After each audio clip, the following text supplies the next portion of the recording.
مہینہ، عظمتوں کا سفینہ، زندگی کا قرینہ، روح مکہ مدینہ، آدمی کو بناتا ہے یہ انسان۔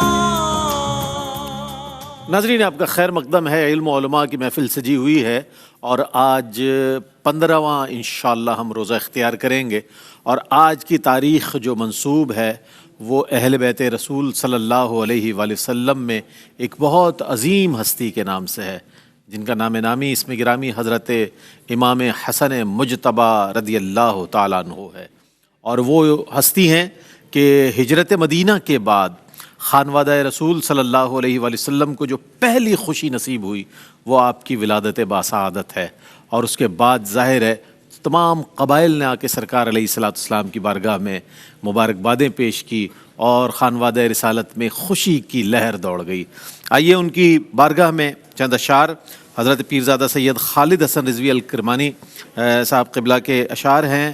حیدر کا لال فاطمہ کا لاڈلا حسن، حیدر کا لال فاطمہ کا لاڈلا حسن، سبط رسول عقدہ کشا رہنما حسن، علم و عمل میں وارث مولائے کائنات، علم و عمل میں وارث مولائے کائنات، سیرت میں ورثہ دار رسول خدا حسن، جنت کے نوجوانوں کے سردار دو تو ہیں، جنت کے نوجوانوں کے سردار دو تو ہیں، ایک کربلا کا چاند ہے اور دوسرا حسن، ایک کربلا کا چاند ہے اور دوسرا حسن، جس دور ابتلا میں گزاری ہے زندگی، بے شک یہ صرف آپ کا تھا حوصلہ حسن، مدحت میں چند حرف لکھے ہیں قبول ہوں، رضوی کی تو زباں پہ ہمیشہ رہا حسن۔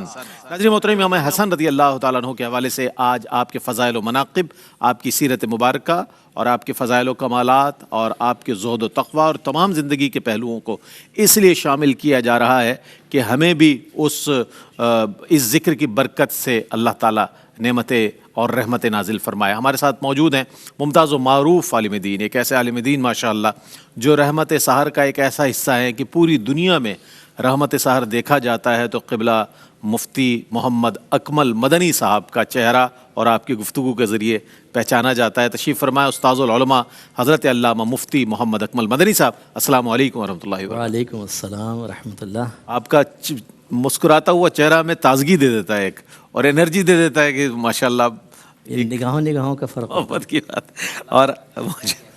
اور آپ کے ساتھ تشریف رکھتے ہیں ممتاز و معروف عالم دین، اس سے قبل بھی ہمارے اس رحمت سحر میں تشریف لائے، بہت عمدہ علمی گفتگو فرمائی۔ ایک بار پھر آج یہاں تشریف فرمائے ہیں حضرت علامہ مفتی ابو محمد صاحب تشریف فرمائے۔ السلام علیکم۔ وعلیکم السلام ورحمۃ اللہ وبرکاتہ۔ مقدم ہے آپ کا جناب باری دیگر، اور خوشی ہو رہی ہے مجھے آپ تشریف فرمائے ہیں۔ شکراً جزیلا، جزاک اللہ خیرہ۔ اور آپ کے ساتھ تشریف فرمائے ممتاز religious scholar doctor Atif Aslam Rao صاحب۔ السلام علیکم ورحمۃ اللہ وبرکاتہ۔ وعلیکم السلام ورحمۃ اللہ۔ میرے بائیں جانب ثقلین رشید اور محمد علی سہروردی اور علی شبیر موجود ہیں۔ السلام علیکم ورحمۃ اللہ وبرکاتہ۔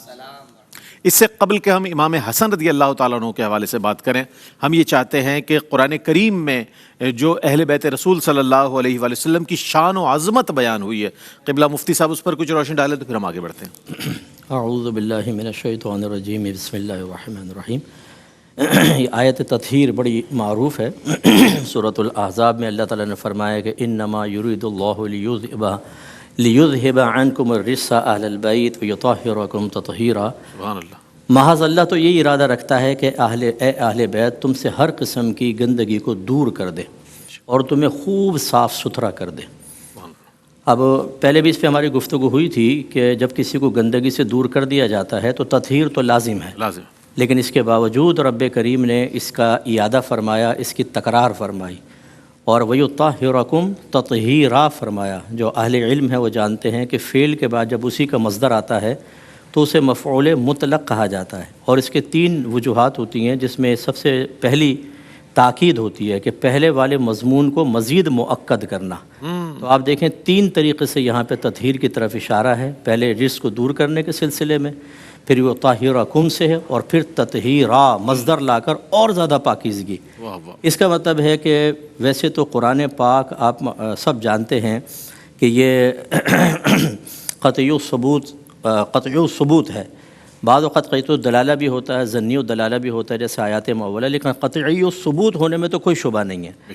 جب قطعی ثبوت ہونے میں یعنی اللہ تبارک و تعالیٰ سے اس کے ثابت ہونے میں کوئی شبہ نہیں ہے تو کنفرم ہے کہ یہ تو اللہ کا کلام، اس میں شبہ ہو ہی نہیں سکتا۔ بے شک اس کے باوجود اللہ تبارک و تعالیٰ کا تحریری تاکید لانا ثابت کرتا ہے اللہ اکبر، کہ ایسا کلام جو پہلے شک و شبہ سے خالی ہے، اس میں اور شک نہ کرو، اور شک نہ کرو، اور شک نہ کرو، اللہ کہ جتنے اہل بیت ہیں اللہ نے انہیں پاک و صاف کر دیا ہے۔ سبحان اللہ سبحان اور ہمارا اس پہ کلام ہو چکا ہے کہ اہل بیت کے اول مصداق ازواج مطہرات ہیں، کیونکہ جو سیکوینس میں آیات چلتی آ رہی ہیں وہ اہل بیت اطہار کے جو ازواج مطہرات ہیں ان کے سلسلے میں۔ بے شک اور حضرت اکرمہ رضی اللہ تعالیٰ عنہ سے مروی ہے، حضرت ابن عباس رضی اللہ تعالیٰ عنہ فرماتے ہیں، اور حسن ہے، اس کی سند حسن ہے، وہ فرماتے ہیں یہ آیت خاص طور پر اہل بیت اطہار کے لیے، امہات المومنین کے لیے نازل ہوئی۔ اللہ اکبر، پھر لیکن جیسے کہ حدیثوں پہ کلام ہوگا کہ نبی کریم صلی اللہ علیہ وسلم نے بی بی فاطمہ، حضرت علی، حضرت امام حسن، امام حسین کو اپنی چادر میں لیا، ام سلمہ رضی اللہ تعالی عنہا کے گھر میں تھے،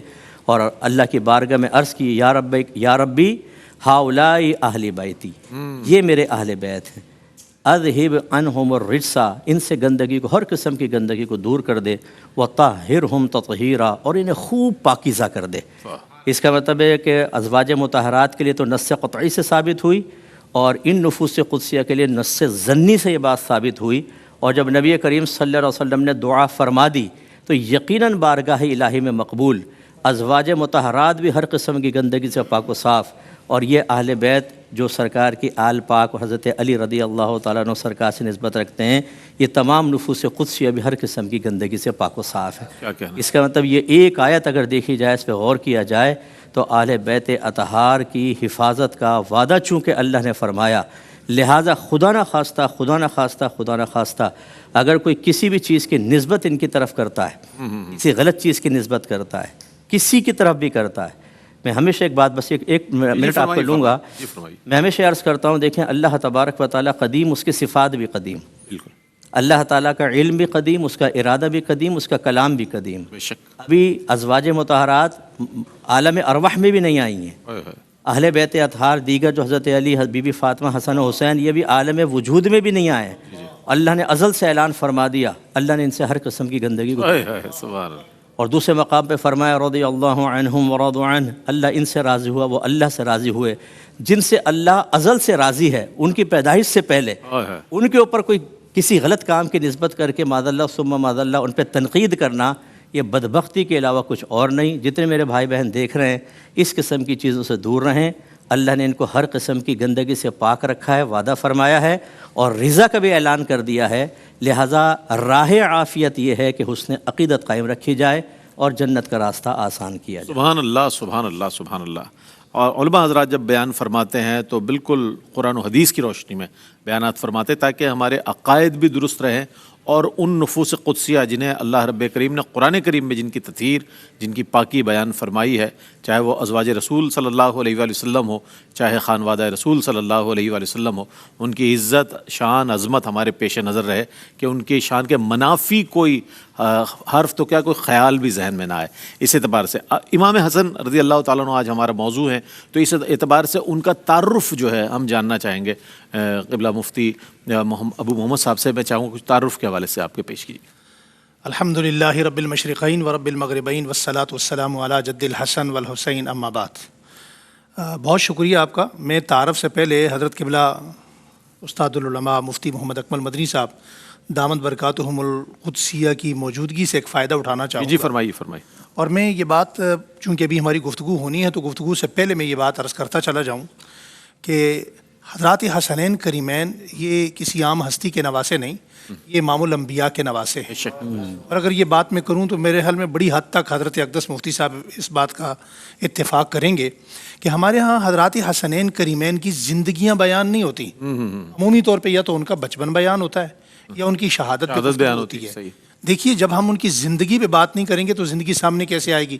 شہادت کے بھی نہیں پتہ چلے گا. تو بنیادی طور پر میں ایک اسلوب قائم کرنا چاہتا ہوں. حضرت حسین یہ ہوں یا حضرت حسن رضی اللہ تعالیٰ عنہ رضوان اللہ علیہ مجمعین، ان کی زندگیوں کے مختلف پیرائے ہیں، مختلف زمانے ہیں. اگر آپ حضرت حسن مجتبیٰ رضی اللہ تعالیٰ عنہ کو سننا چاہتے ہیں، بیان کرنا چاہتے ہیں، تو ان کی زندگی کا ایک حصہ وہ ہے جو زمانہ رسالت مآب صلی اللہ علیہ وآلہ وسلم کا ہے. زندگی کا ایک حصہ وہ ہے جو زمانہ حضرت ابوبکر صدیق رضی اللہ تعالیٰ عنہ کا ہے. زندگی کا ایک حصہ وہ ہے جو زمانہ سیدنا فاروق اعظم رضی اللہ تعالیٰ عنہ میں ہے. زندگی کا ایک حصہ وہ ہے جو حضرت زمانہ سیدنا عثمان غنی رضی اللہ تعالیٰ عنہ میں ہے. ایک حصہ ان کی زندگی کا وہ ہے جو زمانہ حضرت علی المرتضیٰ رضی اللہ تعالیٰ عنہ کا ہے. پھر ان کا اپنا زمانہ خلافت ہے، پھر اس کے بعد کا زمانہ ان کا ہے، پھر ان کی شہادت تک. یہ ایک بہت لمبی زندگی ہے. یا تو ہم بچپن بیان کرتے ہیں یا شہادت بیان کرتے ہیں. یہ جو درمیان کا 55 ہم کھا جاتے ہیں، اس سے زیادتی یہ ہوتی ہے کہ جناب ان کی زندگی سامنے آ ہی نہیں پاتی. ان کے 25 پیدل حج ہیں، ان کی سماجی خدمات ہیں، ان کی عبادت ہے، ان کی ریاضت ہے، ان کا علمی مقام ہے، اور ان کی سماجی خدمات کے ساتھ ساتھ ان کا میدان جہاد میں میدان کارزار میں ان کے کارنامے ہیں. پھر صحابہ کرام سے ان کی رشتہ داریاں ہیں، ان کے تعلقات ہیں، ان کی محبتیں ہیں. حضرات خلفاء نے ان کو کن محبتوں سے نوازا، کس پیار سے نوازا. ان رشتوں کو جب تک ہم بیان نہیں کریں گے، میں یہ سمجھتا ہوں کہ یہ بے وفائی صرف حضرات حسنین کریمین کے ساتھ نہیں، یہ براہ راست رسالت مآب صلی اللہ علیہ وآلہ وسلم کے ساتھ ہے. آپ یہ دیکھیں کہ حضرت حسن رضی اللہ تعالیٰ عنہ وہ خوشی ہیں جو خوشی رسول اللہ کے گھر میں آئی ہے. آپ پیدا ہوئے ہیں تو آپ کی آنکھوں میں سرما ڈالنے کے لیے حضور نے بھیجا. آپ پیدا ہوئے ہیں تو نام آقا دو جہاں نے رکھا. آپ پیدا ہوئے ہیں تو گھٹی حضور نے دی ہے. وہ حضرت سیدنا عبادہ بن ثابت رضی اللہ تعالیٰ نے بڑی پیاری بات فرمائی. فرمایا صحابہ دین سیکھتے ہیں حضور کے سامنے بیٹھ کر، حسن و حسین نے دین سیکھا ہے نانا کے کندھوں اور گود میں بیٹھ کر. اگر اسی بات کو تھوڑا سا ہم آگے لے جائیں زمانہ سیدنا صدیق اکبر میں، دیکھیے مجھے 2 روایتیں ملی ہیں. حضرت مفتی اکمل صاحب اگر اس میں کوئی تصدیق فرما دیں تو میرے مطالعے میں کم از کم میں نے حضرات حسنین کریمین کی زندگی پر مجھے موقع ملا. جب میں نے ان کی زندگی کو پڑھنا شروع کیا تو صرف 39 جمعے میں نے ان کی زندگی پر پڑھائے. زندگی کیا ہوتی ہے؟ آپ حضرت ابوبکر صدیق رضی اللہ تعالیٰ عنہ کے زمانے میں ان کو دیکھیں کہ سب سے پہلی روایت جو خوشبو کی ہے کہ ان سے خوشبو آتی ہے، اس کا پہلا راوی تاجدار صداقت ہے. دوسرا راوی جناب سیدنا صدیق اکبر ہیں. حضور سے سیدنا صدیق اکبر نے پوچھا یا رسول اللہ بیٹوں کو چوما تو جاتا ہے مگر آپ سونگتے بھی ہیں، اس کی کیا وجہ ہے؟ تو آقا دو جہاں نے مسکرا کے فرمایا ابو بکر میں نے چومتا اس لیے ہوں کہ یہ میرے بیٹے ہیں، سونگتا اس لیے ہوں کہ ان سے جنت کی خوشبو. آپ حضرت سیدنا فاروق اعظم رضی اللہ تعالیٰ عنہ کے دروازے پہ جائیں تو حضرت حسین ابن علی کہتے ہیں کہ میں نے ساری زندگی کوشش کی کہ امیر المومنین کو سلام میں پہل کر دوں مگر میں نہیں کر سکا. ایک دیوار کی اوٹ میں حضرت حسین چھپ کر کھڑے ہو گئے، سامنے سے لاٹھی ٹیکتے بوڑھے امیر المومنین تشریف لا رہے ہیں. جب قریب آئے تو حضرت حسین نے کرنا تھا سلام میں پہل، مگر امیر المومنین حضرت حسین عمر رضی اللہ تعالیٰ عنہ حضرت حسین کو سلام کرنے میں پہل کرتے ہیں. پوچھا امیر المومنین آپ کو کیسے پتہ چلا کہ میں کھڑا ہوں؟ میں تو دیوار کی اوٹ میں چھپ کر کھڑا تھا. تو آنکھوں میں آنسو آ گئے، بازو سے پکڑا، فرمایا یہ کون آرام فرما رہا ہے؟ میرے نانا ہے. فرمایا یہ جو نانا آپ کے آرام کر رہے ہیں نا، اس روزے میں سوئے ہوئے نانا کی خوشبو بتاتی ہے یہاں نانا کی اولاد کھڑی ہے. اگر روشنی ہم ڈالیں گے تو یہ خلفائے ثلاثہ کی زندگیوں سے ہم انہیں بیان کریں گے تو ان کی زندگی سامنے آئے گی، سماجی خدمات سامنے آئے گی، قوم کو رہنمائی لینے میں موقع ملے گا، قوم کو پتہ چلے گا کہ نانا کی جو اولاد تھی ان کی زندگیاں کیا تھیں. بہت اچھی بات ہے. حضرات حسنین کریمین اور حضرات شیخین کریمین رضوان اللہ تعالی علیہ مجمعین کی باہمی محبت، پیار، احترام یہ سب بیان فرما رہے تھے بہت اچھے انداز. مفتی صاحب ایک مختصر سا وقفہ لیتے ہیں، وقفے کے بعد لوٹیں گے، ہمارے ساتھ رہیے گا. جی ناظرین آپ کا خیر مقدم ہے. آج امام حسن رضی اللہ تعالیٰ عنہ کے حوالے سے بات ہو رہی ہے اور ان کے فضائل و مناقب، ان کی زندگی کا احوال انشاءاللہ مزید شامل کریں گے. ڈاکٹر عاطف اسلم راؤ صاحب ہمارے ساتھ موجود ہیں. حضرت امام حسن رضی اللہ تعالیٰ عنہ کی سیرت و شخصیت کے حوالے سے میں چاہتا ہوں کچھ روشنی ڈالیے. رب اشرح لی صدری ویسر لی امری واحلل عقدۃ من لسانی یفقہوا قولی. سیدنا امام حسن رضی اللہ تعالیٰ عنہ کی سیرت اور شخصیت کے حوالے سے تو سب سے پہلی چیز تو قرآن مجید فرقان حمید کی وہ آیات ہیں جو اہل بیت کے حق پہ نازل ہوئی ہیں۔ سیدنا امام حسن رضی اللہ تعالیٰ نے تقریباً 7 سال اور چند ماہ نبی کریم صلی اللہ تعالیٰ علیہ وآلہ وسلم کی خدمت میں گزارے ہیں، اور نبی کریم صلی اللہ تعالیٰ علیہ وآلہ وسلم کی صحبت کی برکت سے اللہ تبارک و تعالیٰ نے ظاہری اور باطنی آپ کو خوب نوازا ہے۔ جہاں تک آپ کی شخصیت کو دیکھتے ہیں تو شخصیت کے 2 پہلو ہوتے ہیں، ایک ظاہر ایک باطن۔ بالکل ظاہر کے اعتبار سے امام حسن رضی اللہ تعالیٰ عنہ عکس امام الانبیاء ہیں۔ رسول اللہ صلی اللہ تعالیٰ علیہ وآلہ وسلم کی شخصیت کا عکس آپ میں نظر آتا ہے۔ بے شک ایک مرتبہ سیدنا صدیق اکبر رضی اللہ تعالیٰ نے مسجد کے باہر آپ کو دیکھا تو آپ کو اپنے کندھوں پہ سوار کر لیا۔ کیا بات، یعنی ایک تو محبت کا انداز ہے، اور دوسرا حضور علیہ الصلوۃ والسلام کی سنت مبارکہ بھی ہے کندھے پر بٹھانا۔ جب کندھے پر بٹھایا تو حضرت علی کرم اللہ وجہہ الکریم مسکرائے، تو سیدنا صدیق اکبر رضی اللہ تعالیٰ نے فرمایا کہ یہ آپ کی نسبت حضور علیہ الصلوۃ والسلام کے زیادہ مشابہ ہیں۔ اور حضرت علی کرم اللہ وجہہ الکریم بھی فرمایا کرتے تھے کہ ویسے تو حضور علیہ الصلوۃ والسلام کی مشابہت کئی لوگوں میں ہے، لیکن سر سے لے کر سینے تک حضور علیہ الصلوۃ والسلام کے سب سے زیادہ مشابہ حضرت امام حسن رضی اللہ تعالیٰ عنہ ہیں۔ حضور علیہ الصلوۃ والسلام کی صحبت کی برکت سے حضرت علی کرم اللہ وجہہ الکریم کی نگاہ کی برکت سے آپ کو جو اوصاف ملے ہیں ان کے بارے میں یہ کہا جا سکتا ہے بلا مبالغہ کہ وصف نبوت کے بعد اگر اخلاقی اوصاف کسی شخص کے اندر وہ جمع ہو جائیں جو قرآن و سیرت کے اندر بیان ہوئے ہیں تو وہ تمام اوصاف آپ کی شخصیت میں ملتے ہیں۔ یعنی علم کا حصول، سخاوت دیکھ لیجئے، حلم و بردباری دیکھ لیجئے، رسول کریم صلی اللہ تعالیٰ علیہ وآلہ وسلم کی اخلاق کی جو نمایاں خصوصیات ہیں وہ تمام امام حسن رضی اللہ تعالیٰ عنہ کی شخصیت اور سیرت میں ہمیں نظر آتی ہیں۔ حلم و بردباری کے اعتبار سے کئی واقعات ملتے ہیں۔ اکثر ایسا دیکھنے میں آیا کہ اگر کوئی شخص آپ کے پاس آیا اور اس نے آپ کے لیے نازیبا الفاظ استعمال کیے، آپ نے کبھی اس پر ریٹیلیٹ نہیں کیا، آپ نے اس سے پوچھا، اس کی ضرورتوں کے بارے میں پوچھا، اور جو اس نے کہا آپ نے عطا کیا۔ سید علی حجویری لکھتے ہیں امام حسن رضی اللہ تعالیٰ عنہ کے حوالے سے، ایک شخص آیا اور اس نے پہلے حضرت علی کرم اللہ وجہہ الکریم کی شان میں گستاخی کی، پھر آپ کی شان میں گستاخی کی۔ پھر جب وہ اپنی بات مکمل کر کے خاموش ہوا تو امام حسن رضی اللہ تعالیٰ نے پوچھا کہ تمہیں کسی چیز کی ضرورت ہے، تم کیا چاہتے ہو؟ تو اس نے کہا کہ مجھے بہت بھوک لگی ہے، کھانا چاہیے۔ تو آپ نے نہ صرف کھانا دیا بلکہ جو گھر کے اندر مال تھا وہ بھی اس کے سامنے رکھ دیا، اور اس نے کہا کہ یہ ظرف اہل بیت اطہار کا ہی ہو سکتا ہے کہ ان کے منہ پر میں نے کیا کچھ کہا اور اس کا جواب انہوں نے کس انداز سے دیا۔ لیکن عصر حاضر کے اندر اگر کسی شخص کو کوئی مرتبہ مقام مل جاتا ہے تو وہ اپنے مزاج کے خلاف بات سننے کے لیے تیار نہیں ہوتا۔ ماہ رمضان جو ہمیں صبر کا درس دیتا ہے، اس کے اندر بھی عبادت کے کرتے ہوئے لوگوں کے عجیب رویے ہو جاتے ہیں، یعنی سگنل آ گیا تو اس پر نہیں رکنا، صبر برداشت کو چھوڑ دیتے ہیں۔ امام حسن رضی اللہ تعالیٰ عنہ کی سیرت سے ہمیں یہ ملتا ہے کہ جس حال میں ہو، جہاں ہو، تحمل اور بردباری کے ساتھ اللہ تبارک و تعالیٰ کے احکامات پر عمل پیرا ہوتے رہو۔ امام حسن رضی اللہ تعالیٰ عنہ کی سخاوت پر بھی بہت کچھ لکھا گیا ہے اور بہت سارے واقعات بیان کیے گئے ہیں۔ ایک مرتبہ آپ نے مسجد میں ایک شخص کو دیکھا کہ وہ اللہ تعالیٰ کی بارگاہ میں بآواز بلند دعا کر رہا ہے اور 4000 درہم کا سوال کر رہا ہے۔ امام حسن رضی اللہ تعالیٰ نے جب یہ سنا تو آپ گھر گئے اور 4000 درہم لا کر اسے پیش کیے اور کہا کہ جو تو اللہ تبارک و تعالیٰ سے مانگ رہا تھا، اللہ تعالیٰ نے مجھے اس کا وسیلہ بنا دیا۔ ایک مرتبہ مدینہ منورہ میں آپ سفر کر رہے ہیں کہ آپ کی نظر ایک بوڑھی خاتون پر پڑی تو آپ اسے پہچان گئے کہ تم وہی ہونا جس کے گھر ہم ایک مرتبہ رکے تھے، اور اس نے جو ہے ہماری ضیافت کا اہتمام کیا تھا۔ وہ کہنے لگی کہ مجھے نہیں یاد، کہنے لگی مجھے یاد ہے، میں تمہیں پہچانتا ہوں۔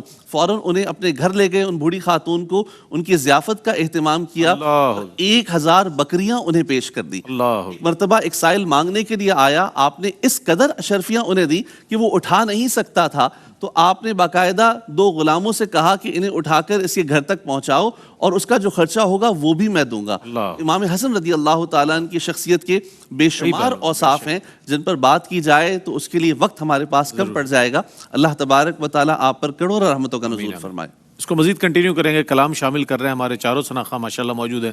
سید انس کریمی نے ہمیں جوائن کیا۔ السلام علیکم ورحمۃ اللہ وبرکاتہ، بسم اللہ۔ ان کی مہکنے دل کے غنچے کھلا دیے ہیں، ان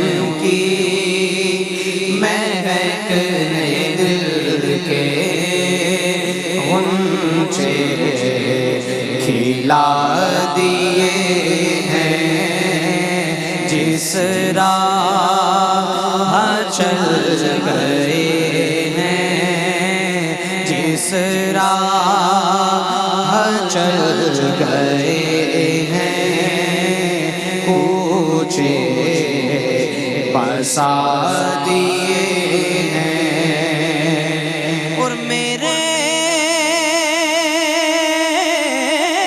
کریم سے گر قطرہ کسی نے مانگا، میرے کریم سے گر قطرہ کسی نے مانگا، میرے کریم سے گر قطرہ کسی نے مانگا، دریا بہا دیے ہیں، دربے بہا دیے ہیں، دریا بہا دیے ہیں، دربے بہا دیے ہیں، اور ایک دل ہمارا کیا ہے آزار اس کا کتنا،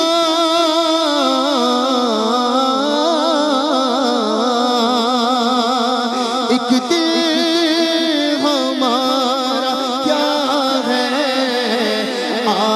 آزار اس کا کتنا، تم نے تو چلتے پھرتے مردے جلا دیے ہیں، تم نے تو چلتے پھرتے مردے جلا دیے ہیں، ان کے نثار کوئی کیسے گرنج میں ہو، ان کے نثار کوئی کیسے گرنج میں ہو، جب یاد آ گئے ہیں سب غم بھلا دیے ہیں، جب یاد آ گئے ہیں سب غم بھلا دیے ہیں، سخن کی شاہی تم کو رضا مسلم، ملک سخن کی شاہی تم کو رضا مسلم، جسم